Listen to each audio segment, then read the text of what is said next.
Olá, olá a todos e todas, sejam muito bem-vindos ao canal Pablo Bispo e mais uma aula de epistemologia da educação.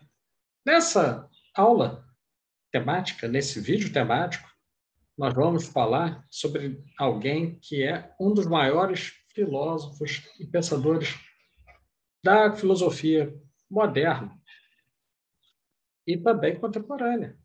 Seu pensamento atravessou vários séculos e se torna tão atual quanto pouco conhecido no Brasil, com várias implicações para a educação, inclusive.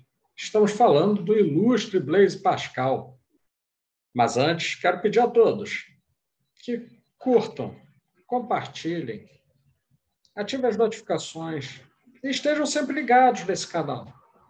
Quem puder fazer isso vai auxiliar muito a que esse trabalho possa continuar e nós possamos manter essa iniciativa que já vai para mais de um ano. Nós temos mais de 90 vídeos publicados. Eu sou Pablo Silva Machado Bispo dos Santos, professor associado da Universidade Federal Fluminense, membro da equipe Kairos para a Transformação Educativa, coordenador do grupo de pesquisa PoliSUF e, é claro, não poderia deixar de dizer, professor, escritor e, de certo modo, alguém que está ligado às temáticas da filosofia, política e epistemologia da educação. Falando de Blaise Pascal, estamos lidando com um filósofo que, se pudéssemos usar uma palavra para defini-lo, a palavra seria conciliador. Ele foi alguém que conciliou a ideia de que tanto as percepções sensoriais, quanto as sensações, quanto as ideias puras e derivadas da lógica têm espaço no que diz respeito à formação do indivíduo e também no que diz respeito ao desenvolvimento das ideias. Blaise Pascal, entre outras coisas, foi célebre por ter criado a calculadora. Filósofo ligado à Igreja Católica, seu pensamento era muitas vezes direcionado à maneira como o homem se realiza e, de certo modo, se torna responsável pelo seu destino a partir de um misto entre fé e razão. Diferente de outros filósofos, como René Descartes, que vai pressupor uma razão inata, uma razão que é o único fator possível para conduzir o homem, Blaise Pascal vai argumentar que as emoções e as maneiras de agir também têm o seu lugar.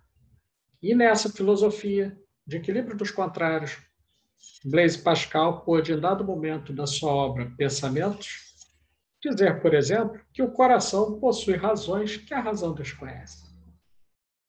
Blaise Pascal formula, então, uma filosofia que se baseia especialmente no equilíbrio entre duas formas de pensar, entre duas formas que vão ter aquilo que ele vai denominar espíritos. Não no sentido de ser o equivalente à alma, mas espírito no sentido de ser equivalente a algo que é imaterial, mas que permeia um determinado campo cultural em uma determinada época.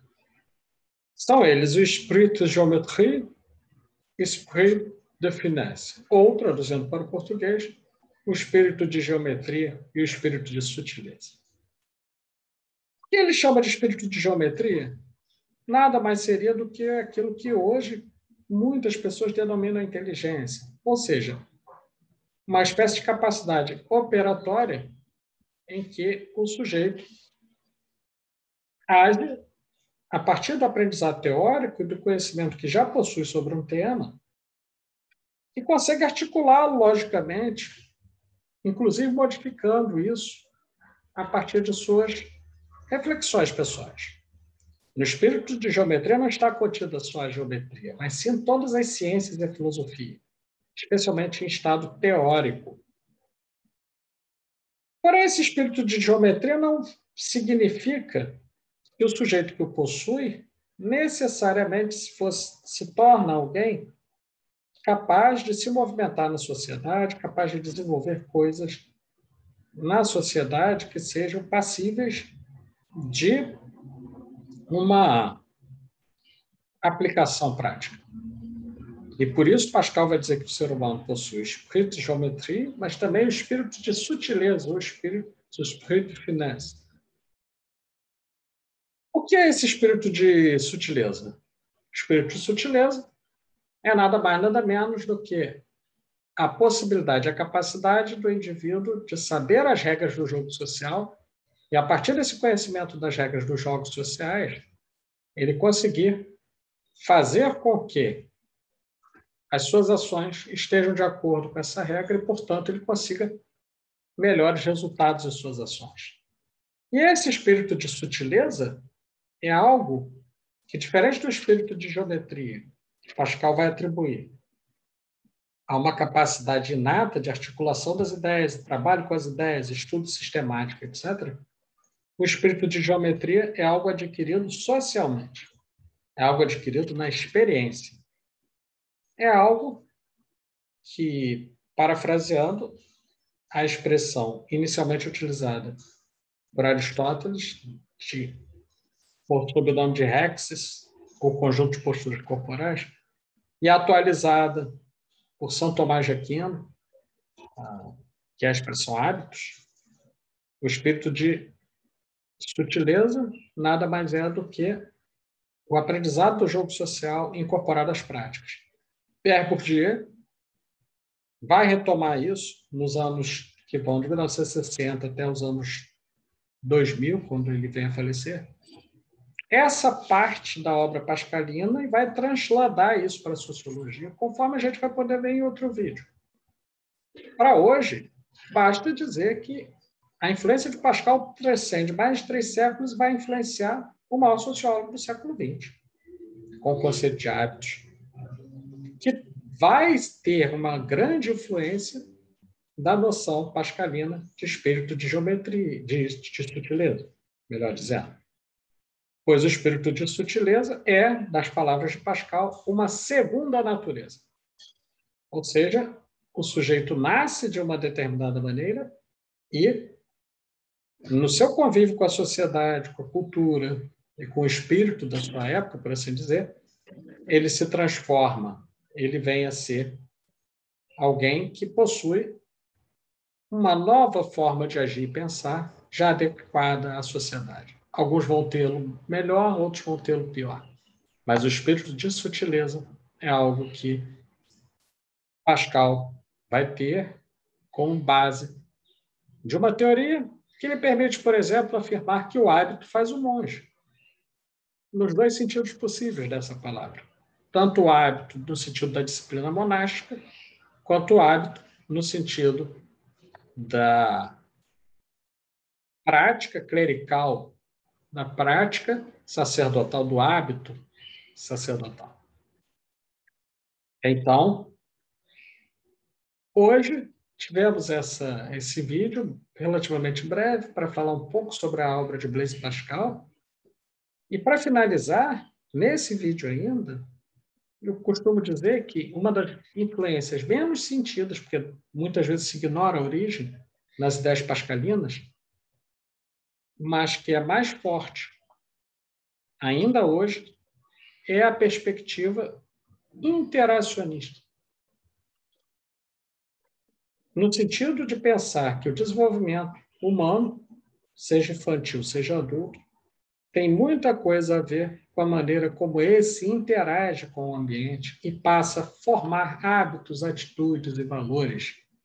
Devemos isso à visão pascaliana de que tanto os conhecimentos teóricos quanto as aprendizagens desenvolvidas pelo indivíduo vêm a compor essa segunda natureza, que permite tanto ampliar o espírito de geometria quanto o espírito finesse, fazendo, então, um tipo de formação muito antes da assim chamada teoria das competências, já afirmava que a educação é muito mais do que a memória.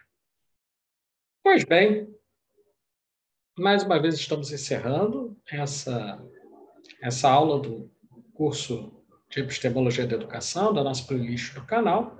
Estejam atentos, Por favor, curtam, compartilhem e estejam atentos para novos vídeos, em que vamos trazer outros autores, em que vamos trabalhar outras temáticas.